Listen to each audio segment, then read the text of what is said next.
قربانیاں گوشت کھانے کے لیے نہیں، ایک نیت یہ ہو اور پھر گوشت کھانے میں مل گیا تو یہ اللہ کا انعام آ گیا کہ اس کی قربانی ہی نہیں ہے، قربانی ہوگی ہی نہیں۔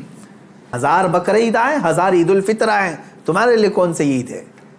دعا کرنا ترک نہ کریں۔ حضرت ابراہیم علیہ السلام کی دعا قرآن پاک میں موجود ہے، آپ یہی دعا کرتے تھے، رب ہب لی من الصالحین، اے اللہ مجھے صالح اولاد عطا فرما، صالحین میں سے مجھے نسل عطا فرما۔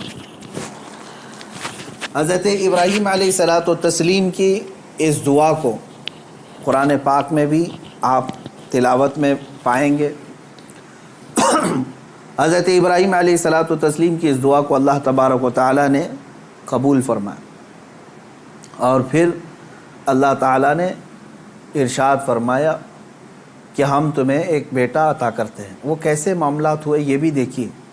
حضرت ہاجرہ حضرت ابراہیم علیہ السلام کی اہلیہ، وہ گھر میں موجود ہیں، کچھ فرشتے آئے ہیں اور فرشتوں نے آ کر کے بشارت دی کہ اللہ تبارک و تعالیٰ تمہیں بیٹے سے نوازنے والا ہے۔ تو وہ کہنے لگی کہ میں اتنی بوڑھی ہو گئی ہوں، ان کی خود کی عمر 90 سال کے اوپر کی تھی، کہا اتنی بوڑھی ہو گئی ہوں، کیا مجھے بچہ ہو سکتا ہے؟ فرشتوں نے کہا ہاں، اللہ تبارک و تعالیٰ جو غالب حکمت والا ہے وہ چاہے تو ہو سکتا ہے۔ تو پھر اللہ تبارک و تعالیٰ نے یہ بشارت دی اور بڑھاپے میں حضرت ابراہیم علیہ السلام کو بیٹے کی بشارت سے نوازا، اور اس کے بعد حضرت اسماعیل علیہ السلام کی ولادت ہوئی۔ چند دنوں کے بعد، چند سالوں کے بعد حضرت سارہ سے حضرت ابراہیم علیہ السلام کو دوسرے بیٹے بھی ہوئے، حضرت اسحاق علیہ السلام، یعنی اسی عمر میں۔ اور یہ وہ لوگ ہیں، یہ 2 بیٹے ایسی عمر میں ہوئے۔ اب یہاں بتاتا ہوں میں آپ کو صبر کا اور استقامت کا پھل کتنا عظیم ہوتا ہے۔ 100 سال تک ابراہیم علیہ السلام صبر کرتے رہے اولاد کو، اور اس کے بعد اللہ نے اولاد دیا، 2 بیٹے دیے، ایک اسماعیل علیہ السلام اور دوسرے اسحاق علیہ السلام۔ ان دونوں نبیوں کے بارے میں اگر میں آپ کو بتاؤں، اسحاق علیہ السلام وہ نبی ہیں، حضرت ابراہیم علیہ السلام کے وہ بیٹے ہیں جن کو اللہ نے نبی بھی بنایا، اور ان کی نسل میں 30,000 سے زیادہ نبی پیدا کیے تقریباً۔ بنی اسرائیل پوری نسل جو ہے وہ اسحاق علیہ السلام کی نسل ہے۔ اسحاق علیہ السلام کے بیٹے یعقوب علیہ السلام، یعقوب علیہ السلام کے بیٹے یوسف علیہ السلام، یہاں سے پوری بنی اسرائیل چلی، اس میں ہزاروں نبی آئے۔ ابراہیم علیہ السلام کو ایک بیٹے اسحاق علیہ السلام کی نسل میں سارے نبی عطا کیے، اور دوسرا بیٹا جو اسماعیل علیہ السلام عطا کیے، ان کی نسل میں تو سید الانبیاء حضور صلی اللہ علیہ وسلم آتا ہے، محمد رسول اللہ صلی اللہ علیہ وسلم علیہ افضل التحیت و اکمل التسلیمات۔ تو یہ حضرت ابراہیم علیہ السلام کی دعا کا نتیجہ تھا، اور صبر اور استقامت کا۔ آج جو مجھے پیغام دینا تھا وہ یہی ہے، میں نے آیت کریمہ بھی خطبے میں یہی پڑھی۔ بے شک وہ لوگ جنہوں نے یہ کہا اللہ ہمارا رب ہے، ان الذین قالوا ربنا اللہ، بے شک وہ لوگ جنہوں نے کہا اللہ ہمارا رب ہے، ثم استقاموا، پھر اس پر جم گئے، یہ ہے استقامت۔ استقامت کہتے ہیں ڈٹے رہنا، جمے رہنا۔ اب اس کے متعلق جو قرآن کہتا ہے تتنزل علیہم الملائکہ، ان پر اللہ تعالیٰ فرشتے اتارتا ہے۔ کیا کہتے ہوئے آتے ہیں فرشتے؟ اللہ تخافوا ولا تحزنوا، گھبراؤ مت، ڈرو مت، ہم تمہیں وہ بشارت دینے آئے ہیں جس جنت کا اللہ نے تم سے وعدہ کیا ہے۔ تھوڑے دن اور باقی رہو، تھوڑے دن اور جمے رہو، اور ڈٹے رہو۔ یہ استقامت کرتا ہے بندہ، استقامت پر فائز ہوتا ہے تو فرشتے اس کی مدد کے لیے اترتے ہیں۔ ہاں اتنا ہے کہ ہلا دیے جائیں گے، تمہاری خواہشات کے خلاف معاملات آئیں گے، تمہارے نفس کے خلاف معاملات آئیں گے، اسی پر جمے رہنے کا نام استقامت ہے۔ اور استقامت کا معنی اتنا عظیم ہے کہ صوفیہ اکرام نے کیا فرمایا معلوم ہے؟ الاستقامت فوق الکرامت، عربی میں فرمایا استقامت جو ہے یہ کرامت سے بھی بڑھ کر کے ہے۔ لوگ کہتے ہیں نا کرامت، کرامت کا مطلب اکثر لوگوں نے ہی سمجھا کہ وہ انہونی چیز دکھانا، یعنی جو ایسی چیز جو کو دیکھ ہی نہیں پائے، ہوا میں کوئی اڑ کے دکھا رہا ہے، پانی پہ کوئی چل کے دکھا رہا ہے، تو اس کو بہت سارے لوگ کیا سمجھتے ہیں؟ یہی کرامت ہے۔ محیر العقول چیزیں، یعنی جو عقل کو عاجز کر دیں۔ اور فرمایا گیا ان کرامتوں سے سب سے بڑھ کر کے استقامت ہے۔ یعنی شریعت پر جمے رہنا، ڈٹے رہنا۔ میں اس پر آتا ہوں، حضرت ابراہیم علیہ السلام کے اس واقعے کو میں مختصر کرتا ہوں۔ بیٹا ہوا، 100 سال تک صبر کرنے کے بعد پھر اللہ تبارک و تعالیٰ نے امتحانات ایسے لیے کہ ابراہیم علیہ السلام کو ترک وطن کرنا پڑا ہے۔ یعنی آپ کا شہر جو ہے بابل تھا، عراق۔ واقعہ تفصیل سے آپ کو پھر کبھی، وہاں آپ کو ہجرت کرنا پڑا، وہاں سے وطن چھوڑ دیا آپ نے۔ آپ کو جان کی بازی بھی لگانی پڑی، آگ میں آپ کو ڈالا گیا ہے، جان کے ساتھ بھی آپ کا امتحان ہوا، اس میں بھی آپ استقامت پر تھے۔ جب آپ کو نمرود آگ میں پھینک رہا تھا، جبرائیل علیہ السلام آئے اس وقت اور پوچھنے لگے الک حاجتن یا خلیل اللہ، اے اللہ کے خلیل کوئی حاجت ہو تو بتائیں۔ تو حضرت ابراہیم علیہ السلام آگ میں پھینکے جا رہے ہیں، اس وقت بھی کیا کہتے ہیں؟ ہاں ہے حاجت لیکن اللہ سے ہے، میرا مولا میرے ساتھ ہے۔ یہ استقامت اور توکل کا اعلیٰ درجہ۔ تیسرا جو ہوا آپ کے ساتھ وہ اولاد۔ اور آپ کو یہ بھی میں بتا دوں کہ اب اولاد دیا اللہ تعالیٰ نے، پھر حکم یہ فرمایا، خواب میں حضرت ابراہیم علیہ السلام کو یہ کہا گیا کہ آپ اپنے بیٹے کی قربانی دیں اللہ کی بارگاہ۔ لیکن ابراہیم علیہ السلام نے خواب میں دیکھا تو اس کے بدلے میں آپ نے جانتے ہیں تقریباً آپ نے 100 اونٹوں کو ذبح کر دیا، اونٹ ذبح کیے۔ شاید اس خواب کی تعبیر یہ ہو۔ دوسرے دن پھر خواب وہی آیا، پھر آپ نے ذبح کیے۔ تیسرے دن پھر خواب آیا، تب آپ نے یقین کے ساتھ یہ فرمایا کہ مجھے میرے بیٹے اسماعیل کی ہی قربانی کا حکم دیا جا رہا ہے۔ پھر حضرت ابراہیم علیہ السلام، یعنی اونٹوں کے ذبح کرنے میں مال بھی تو کتنا قربان ہوا۔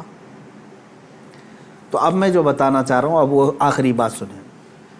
اسماعیل علیہ السلام کو بلایا اپنے قریب، جب ابھی حضرت اسماعیل علیہ السلام کی عمر پاک شباب کو نہیں پہنچی تھی، جوانی کے قریب آ رہی تھی۔ بلا کر کے کہنے لگے کہ انی ارا فی المنام انی اذبحک، اے اسماعیل میں نے خواب میں دیکھا ہے اور اللہ کا حکم یہ پایا ہے کہ میں تمہیں ذبح کر رہا ہوں، تم کیا کہتے ہو؟ حضرت اسماعیل علیہ السلام نے کیا کہا؟ یا ابت افعل ما تؤمر ستجدنی انشاءاللہ من الصابرین، اے میرے والد گرامی آپ کو جس بات کا حکم دیا گیا ہے وہ کر جائیے، آپ انشاءاللہ آپ مجھے صبر کرنے والا پائیں گے۔ اسماعیل علیہ السلام، بیٹے کو کوئی یہ کہے، اب یہ اسی کے لیے شاعر نے یہ کہا ہے، یہ مکتب کی کرامت تھی کہ فیضان نبوت تھا، سکھائے کس نے اسماعیل کو آداب فرزندی۔ ہاں بہرحال اب جو معاملہ پیش آیا وہ پتہ ہے آپ کو، حضرت اسماعیل علیہ السلام کو لے گئے مینا میں، وہ جگہ آج بھی باقی ہے جہاں حجر اسماعیل کہہ کر کے ایک پتھر رکھا گیا ہے، وہاں پر اسماعیل علیہ السلام کو لٹایا گیا۔ ابراہیم علیہ السلام نے اپنی آنکھوں پر پٹی باندھ لی، ان کے ہاتھ پیر کو باندھ دیا، اور اس کے بعد تیز چاقو سے ان کے گردن پر چھری چلائی، لیکن چھری نہ چلی۔ روایات یہ بتاتی ہیں کہ آپ نے اس چھری کو پتھر پر مارا، پتھر 2 ٹکڑے ہو گیا، کٹ گیا، لیکن نرم و نازک گلا نہیں کٹا، 2 مرتبہ نہیں کٹا۔ تیسری مرتبہ آپ نے زور سے چلایا تو کٹ گیا مگر گلا نہیں۔ اللہ تبارک و تعالیٰ کے حکم سے جبرائیل علیہ السلام ایک دمبا جنت سے لے آئے اور اسماعیل علیہ السلام کو وہاں سے ہٹا کر کے دمبا رکھا، دمبا ذبح ہو گیا۔ اسماعیل علیہ السلام کھڑے رہے۔ ابراہیم علیہ السلام جب ذبح کر چکے تو اپنی آنکھوں سے پٹی ہٹا کر کے آپ اللہ کا شکر ادا کر رہے تھے کہ اے مولا تیرا جو حکم تھا وہ میں نے مکمل کر دیا۔ تو جب آپ نے پٹی ہٹا کر کے دیکھی تو بکرا ذبح ہے اور اسماعیل علیہ السلام سلامت ہیں، تو رب تبارک و تعالیٰ نے یوں ارشاد فرمایا، قد صدقت الرؤیا یا ابراہیم، اے ابراہیم تو نے ہمارے بتائے ہوئے خواب کو سچ کر دکھایا۔ وَنَادَيْنَاهُ بِذِبْحٍ عَظِيمٍ، ہم نے اسماعیل کو ذبح عظیم کے نام سے پکارا۔ اللہ تعالیٰ نے فرمایا، اللہ تبارک و تعالیٰ یہ امتحان لے رہا تھا۔ یہ انبیاء اکرام علیہم الصلاۃ والتسلیم کے ساتھ ہے، ایسا نہیں ہے کہ سارے لوگ یہ کر پائیں گے۔ وہ اس درجے کے ایمان والے تھے، ان کو اسی انداز سے امتحان لیا گیا۔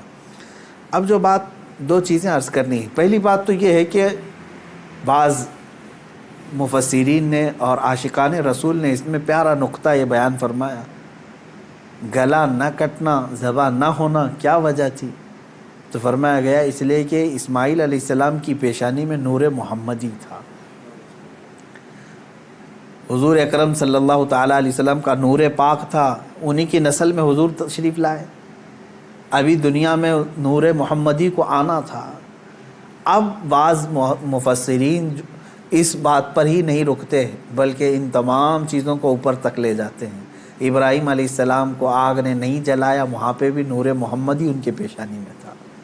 نوح علیہ السلام کی کشتی غرق نہیں ہوئی اس لیے کہ نوح علیہ السلام کی پیشانی میں بھی نور محمدی تھا۔ بہرحال دوسری بات میں جو بتانا چاہ رہا ہوں وہ 4 چیزیں تھیں۔ ابراہیم علیہ السلام کا وطن سے ہجرت کرنا، ان کا آگ میں ڈالا جانا، اور ان کا جانوروں کو ذبح کرنا، پھر چوتھے نمبر پر اولاد۔ کوئی بھی انسان اپنی زندگی میں 4 چیزوں سے بے انتہا محبت کرتا ہے، 4 چیزیں اس کی بہت محبوب ہوتی ہیں۔ پہلی چیز اس کا وطن، جہاں پر پیدا ہوا، جہاں رہ رہا ہے، اس سے وہ محبت کرتا ہے۔ دوسری چیز وہ اپنے مال سے محبت کرتا ہے۔ تیسری چیز وہ اپنی اولاد سے محبت کرتا ہے۔ چوتھی چیز وہ اپنی جان سے محبت کرتا ہے۔ اور امتحان انہی چیزوں سے ہوتا ہے جس سے محبت کیا جاتا ہے، ایسی دوسری چیزوں سے نہیں امتحان لیا جاتا۔ آپ کو جو چیز ناپسند ہے میں کہوں وہ دے دو، وہ فوراً اٹھا کے دے دیں گے، جیسے گھر میں رکھا ہوا کچرا اٹھا کر کے فقیروں کو دے دیتے ہیں۔ ہاں، امتحان تو اس وقت ہوگا جو اپنے مزے کی اور پسندیدہ چیز آپ بنا رہے تھے اور پھر آپ کو کہا گیا اس میں سے دے دو، تب مشکل ہو جاتا ہے۔ ہاں، جو دے دیا اور پھر وہ امتحان میں کامیاب ہوا، اپنی پسندیدہ چیز۔ ابراہیم علیہ السلام سے جو امتحانات لیے گئے وہ 4 محبوب چیزوں سے امتحان لیے گئے، اور اب 4 امتحانات میں ثابت قدم رہے۔ آپ نے وطن بھی ترک کیا، جان بھی جوخم میں ڈالی، اولاد بھی اور اپنا مال بھی۔ پھر اللہ تبارک و تعالیٰ نے اس عظیم مقام پر آپ کو فائز فرمایا جو حضرت ابراہیم علیہ السلام کو آج بھی کیا لقب ہے معلوم؟ ابو الانبیاء کہا جاتا ہے۔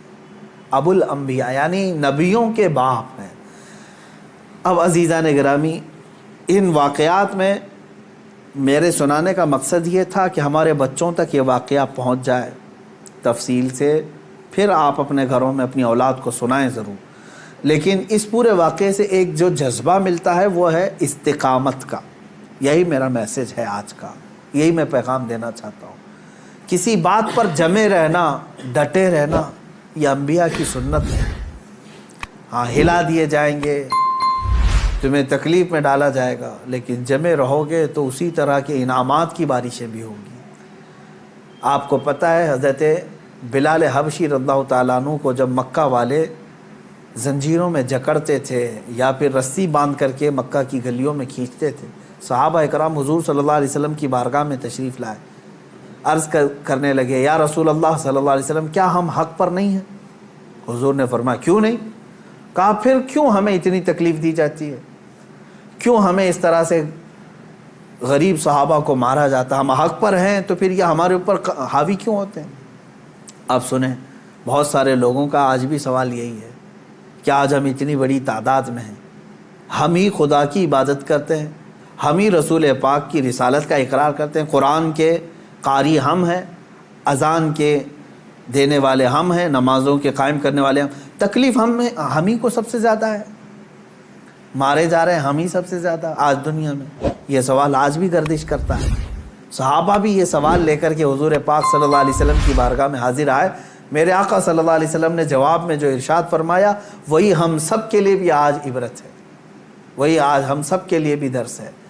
حضور اکرم صلی اللہ علیہ وسلم نے اس صحابی سے فرمایا جنہوں نے سوال کیا، کہا کہ اللہ تبارک و تعالی جس کا جیسا ایمان ہوتا ہے ویسا امتحان لیتا ہے، اور آج تم لوگوں سے جو امتحانات لیے جا رہے صحابہ سے، حضور نے فرمایا اس سے کئی درجہ کٹھن امتحانات انبیاء سے لیے گئے۔ حضور اکرم صلی اللہ علیہ وسلم نے ارشاد فرمایا انبیاء میں سے بعض وہ نبی ہیں جیسے حضرت زکریا علیہ السلام، یہودیوں نے ان کے قتل کا منصوبہ بنایا اور ان کے پیچھے لگ گئے، یہاں تک کہ آپ جان چھڑاتے ہوئے ایک جگہ ایسے آئے، اللہ کے نبی ہیں، ایک درخت کے قریب آئے، درخت سے کہا کہ تو پھٹ جا میں تیرے اندر داخل ہوتا ہوں، زکریا علیہ السلام اس درخت کے اندر آئے، یہودیوں نے پیچھا کیا کافی دیر تک، شیطان ابلیس لعین یہودیوں کو اشارہ کر کے بتایا اس درخت کے اندر وہ چھپے ہوئے ہیں، تم آری لو اور اوپر سے کاٹ ڈالو۔ یہودیوں نے اس درخت کو اوپر سے کاٹنا شروع کر دیا، جس پورے درخت کے پیٹ کے اندر حضرت زکریا علیہ السلام ہے، اوپر سے آری سے وہ کاٹتا جا رہا ہے یہودی، اور وہ سب کاٹتے جا رہے ہیں۔ آری کے کٹنے کی آواز آپ کو آ رہی تھی اور سر مبارک تک پہنچ چکا تھا۔ آپ آواز نکالتے، اللہ تبارک و تعالیٰ کی طرف سے یہ حکم آیا، اے زکریا صبر کر جاؤ، اور اگر اس پر تم نے صبر نہیں کیا تو صابرین میں سے تمہارا نام نہیں آئے گا۔ حضرت زکریا علیہ السلام خاموش ایسے رہے کہ پوری آری نے سر کو چیر دیا، بدن کو چیر دیا، پورے جسم کو چیر دیا، لیکن آپ نے آہ تک نہیں کہا، اف یہ تمام الفاظ بھی نہیں ادا کیے۔ احادیث میں یہ حضرت زکریا علیہ السلام کا استقامت، آپ جمے رہے، ڈٹے رہے، کٹ گئے، جسم پاک دو الگ الگ ٹکڑوں میں تبدیل ہو گیا۔ اب اندازہ کریں، ان واقعات کو حضور اکرم صلی اللہ علیہ وسلم نے صحابہ کو سنایا۔ حضرت یحییٰ علیہ السلام پیش کیے گئے، 33 سال کی جوانی ہے، بادشاہ کے خلاف آپ نے فتویٰ دیا تھا، وہ 2 بہنوں کو ایک نکاح میں رکھا تھا، آپ نے فرمایا حرام ہے تیرے۔ بادشاہ نے کہا تم کیا مجھے بھی فتویٰ دو گے، مجھے بھی سکھاؤ گے؟ حضرت یحییٰ علیہ السلام نے کہا اللہ کی شریعت ہے، وہ ہر ایک پر نافذ ہے۔ اس بادشاہ نے اپنے خلاف اس فتوے کو دیکھ کر کے آپ کے قتل کا حکم دیا، اور آپ کو قتل بھی کیا گیا، آپ کا سر مبارک الگ کر کے تشت میں رکھا گیا۔ نبی کی بات کر رہا ہوں، حق بات بولنے پر یہ مصیبتیں آئیں گی۔ اسی لیے شاعر نے بہت اچھے انداز میں کہا، یہ شہادت گئے الفت میں ہے قدم رکھنا، لوگ آسان سمجھتے ہیں مسلمان ہونا۔ ہاں، لوگ یہ سمجھتے ہیں کہ آپ مسلمان ہیں، ہم کو تو کچھ ہونا ہی نہیں چاہیے۔ اگر کچھ ہونا ہی نہیں چاہیے تو پھر تم جو ہے بہت عیش و عشرت میں رہ رہے ہو، اور اپنے ایمان کی خیر لو، تم گزارے جاؤ گے۔ اگر امتحانات سے تو اللہ رب العزت کا شکر بجا لانا کہ ہاں تمہارا ایمان سلامت ہے، اور اللہ تبارک و تعالیٰ تمہارا ایمان بلند کرنا چاہتا ہے۔ کیا اصحاب کہف نہیں آزمائے گئے؟ اصحاب کہف 7 لوگ تھے، ایمان چھپائے ہوئے تھے، اور بادشاہ سے ڈر کر کے پھر وہ اپنا شہر چھوڑ کر کے نکل پڑے۔ تو جس غار میں وہ جا کر پناہ لیے، بادشاہ نے ظلماً ان کے اوپر دیوار بنا دیا، ان کی قبر بنا دیا اسی میں۔ لیکن قرآن پاک آج بھی گواہی دیتا ہے، اللہ تعالیٰ ان استقامت پر قائم بندوں کو اللہ تعالیٰ نے ایسی فضیلت سے نوازا کہ آج تک وہ اپنے غار میں سوئے ہوئے ہیں۔ اور قرآن کہتا ہے کہ سورج بھی ان کے اوپر سے ڈائریکٹ نہیں جاتا، جب کہف پر آتا ہے، غار پر، تو یا تو دائیں ہو جاتا ہے یا بائیں ہو جاتا ہے۔ وَتَرَى الشَّمْسَ إِذَا طَلَعَتْ تَزَاوَرُ عَنْ كَهْفِهِمْ ذَاتَ الْيَمِينِ وَإِذَا غَرَبَتْ تَقْرِضُهُمْ ذَاتَ الشِّمَالِ۔ سورہ کہف میں ایمان پر قائم رہنے والوں کے لیے اللہ تعالیٰ انعامات نازل کرتا ہے۔ آج کے دور میں بہت سارے لوگ پریشان اس بات سے ہیں، ارے کیا ہو جائے گا ہمارے ساتھ۔ اور خصوصاً علماء سے میں یہی گزارش کروں گا کہ حق بات بولنے میں اگر گردن چلی جاتی ہے تو اس کی پرواہ نہ کریں، اس لیے کہ یہ ہماری شریعت میں صحابہ کی سنت اور تابعین کی سنت رہی ہے۔ مجھے ایک بات یاد آتی ہے، سیدنا امام احمد بن حنبل رضی اللہ تعالیٰ عنہ مشہور امام ہیں، تقریباً ہمارے اماموں میں سے جو سب سے زیادہ تکلیف اٹھانے والے، مشقت اٹھانے والے امام وہ امام احمد بن حنبل ہیں۔ اللہ تبارک و تعالیٰ ان کی تربت پر ہزاروں رحمتیں نازل کرے۔ کبھی امام احمد بن حنبل کو پڑھ لینا، آنکھیں بھیگ جائیں گی۔ اپنے زمانے کی سختیاں انہوں نے برداشت کی ہیں، وقت کے ظالم خلفاء کے خلاف کھڑے ہوئے ہیں۔ خلیفہ بنتے تھے، کچھ لوگ سیاست میں آتے تھے اور اپنی طاقت کے زور پر چاہتے تھے کہ ہمارا ہی حکم نافذ ہو، شریعت نہیں، قرآن نہیں۔ بہت سارے نفس پرست اس طرح کے بادشاہ آئے، بہت سارے لوگ ایسے آئے ہر زمانے میں۔ اسی لیے اقبال نے سچ کہا تھا، ستیزہ کار رہا ہے ازل سے تا امروز، شرار ابو لہبی سے چراغ مصطفی۔ یعنی مصطفیٰ کریم صلی اللہ علیہ وسلم کے اس چراغ کو ابو لہب کی شرارتوں سے، اس کے چنگاریوں سے ہمیشہ معرکہ رہا ہی ہے۔ امام احمد بن حنبل کو کوڑے مارے جاتے تھے، کوڑا جو ہے چمڑے کا ایک بیلٹ ہوتا تھا کافی موٹا، اور ننگی پیٹ کر کے جب مارا جاتا تھا، آج کے زمانے میں اگر مارا جائے تو میں سمجھتا ہوں چمڑی اس سے لگ کر کے آ جائے گی۔ 100 کوڑوں کی سزا ہوتی تھی، اکثر 100 کوڑوں میں تو لوگ انتقال کر جاتے۔ حضرت امام احمد بن حنبل کو 3 خلفاء آئے نئے نئے، اور ہر ایک نے کوڑے مارے، ہر ایک نے، کہ تم اپنا حکم بدل دو۔ وہ حق بات پر قائم تھے اور قائم رہے۔ امام احمد بن حنبل ایک جگہ گزر رہے تھے، اس وقت کا ایک مشہور ڈاکو تھا، چور تھا، اور وہ قریب میں آیا، امام احمد بن حنبل سے جو بات کہہ رہا تھا آج ہم سب کے لیے عبرت ہے۔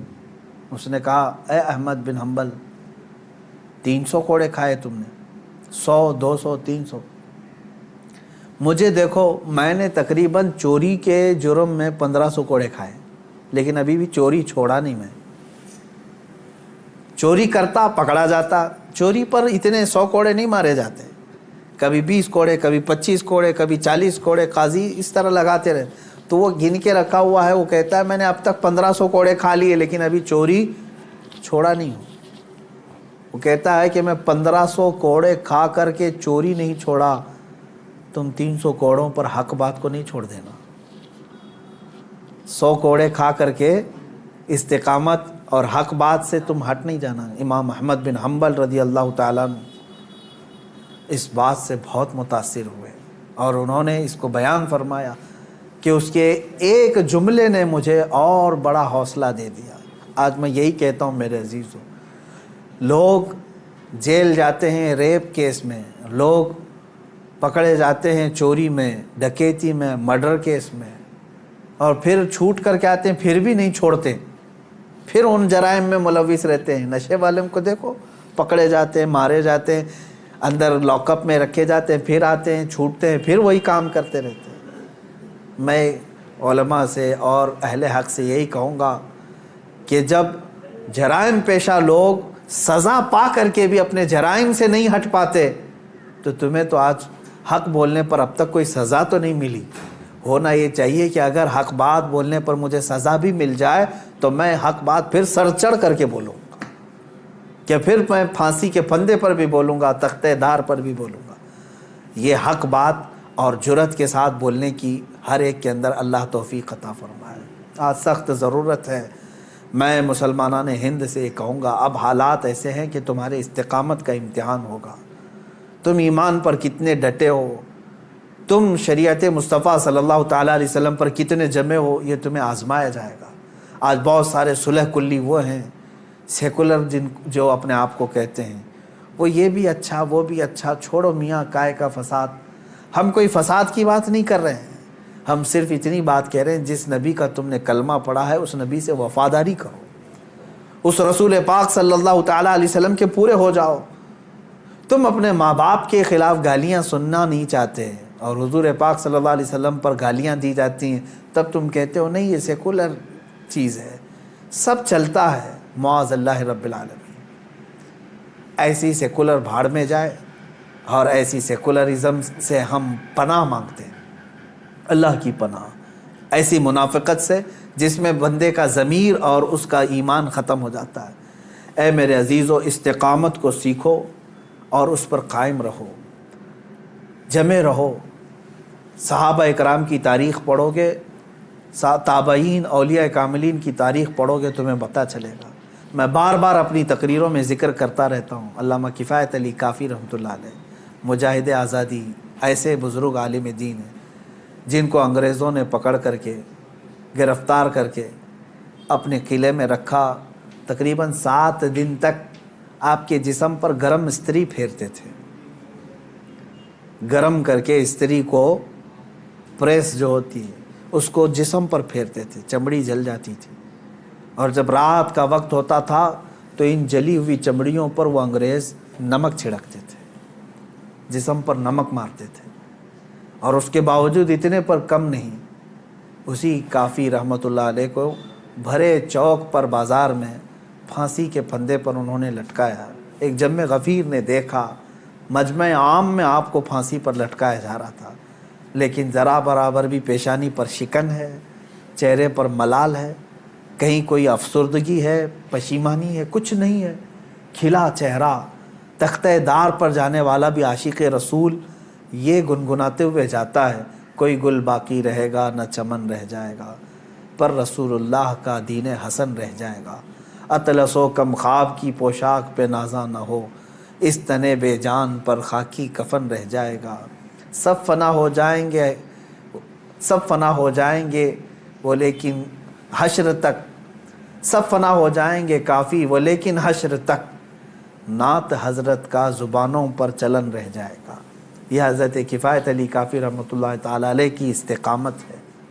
ایک اور بزرگ ہیں حضرت عنایت احمد کاکوروی رحمۃ اللہ علیہ، ان کو سزا دی گئی انڈمان نکوبار میں کالا پانی، علامہ فضل حق خیر آبادی رحمۃ اللہ علیہ۔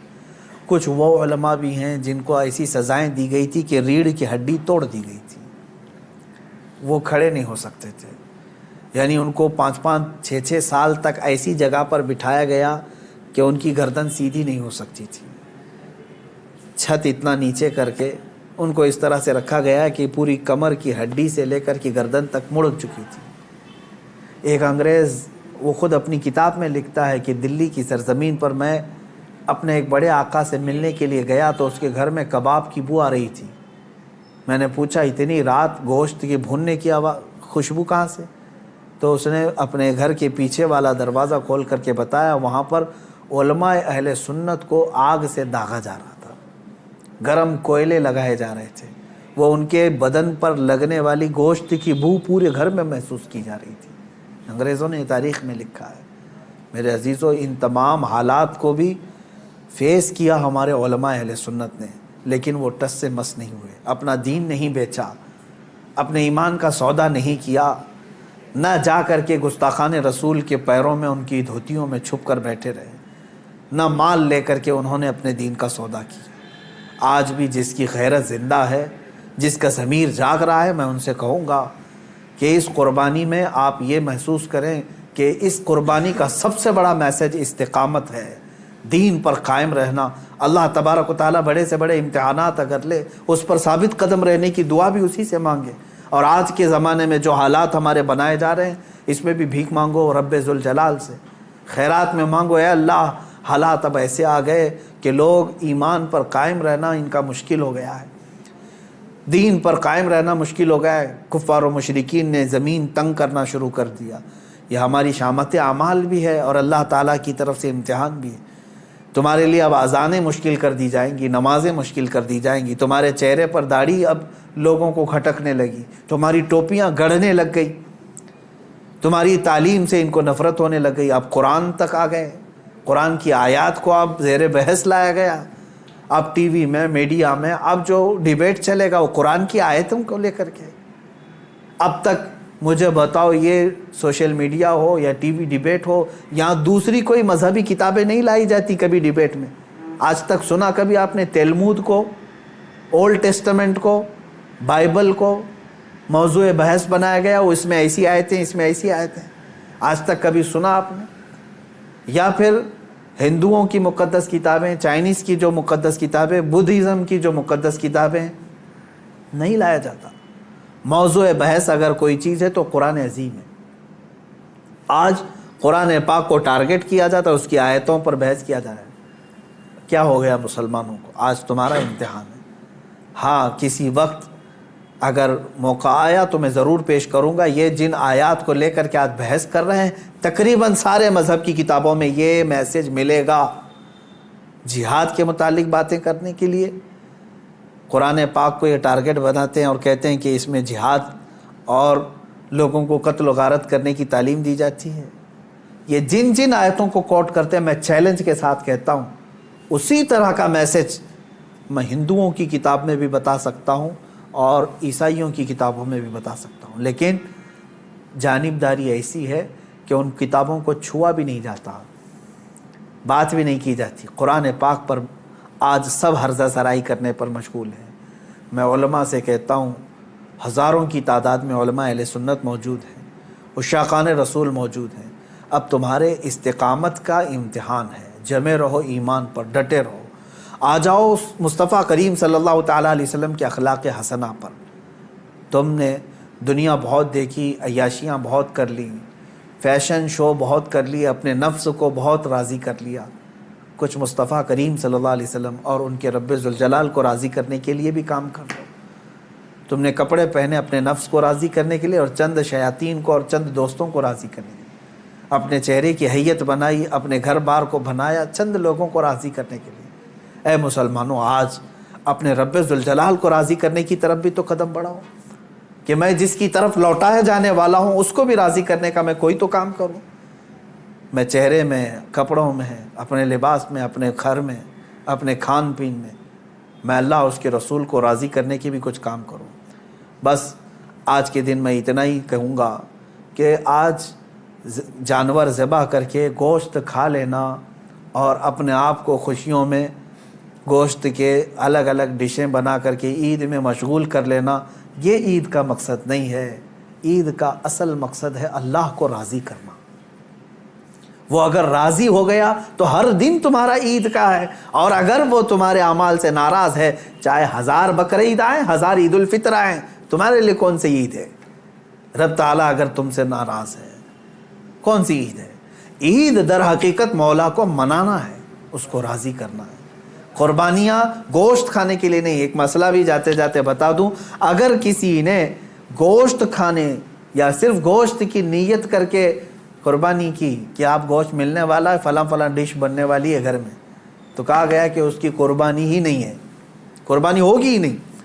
جس نے گوشت ملے گا اس کو میں بیچوں گا، اتنا کماؤں گا، جس نے بھی یہ نیت کی اس کی قربانی ہوگی ہی نہیں، ہوگی ہی نہیں۔